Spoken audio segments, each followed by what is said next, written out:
नमस्कार सगळ्यांना.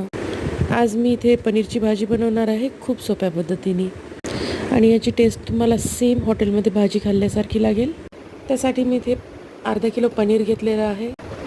लाल मिरच्या सुक्या, त्यातले सीड्स काढून घ्यायचे म्हणजे भाजी तिखट होणार नाही. आता आपल्याला ग्रेव्ही बनवून घ्यायची आहे. त्यासाठी इथे 3 मीडियम साईजचे कांदे, 2 इंच अद्रक, 7-8 लसणाच्या पाकळ्या, 1 हिरवी मिरची, 8-10 काजू, सुक्या लाल मिरच्या हे सगळं परतून घ्या तेलामध्ये टाकून. थोडे कांदे मऊ पडल्यानंतर 4-5 टमाटे चिरून टाका आणि त्याला चांगलं मऊ होईपर्यंत शिजवा. आता त्याला एका प्लेटमध्ये काढून थंड करून घ्या. फोडणीसाठी तेल, बटर, शहाजिरा, 2 विलायची हिरवी, तेजपत्ता, तुमच्याकडे दालचिनी आणि मोठी विलायची असेल तर तेही टाका. शिजवलेल्या भाज्यांची ग्रेव्ही करून घ्या. ते त्या फोडणीत टाकून थोडा एव्हरेस्टचा गरम मसाला टाकून पनीरचे क्यूब्स तुम्हाला जसे आवडतात तसे टाका. वरती फ्रेश क्रीम किंवा साय टाकून चांगले शिजवून घ्या.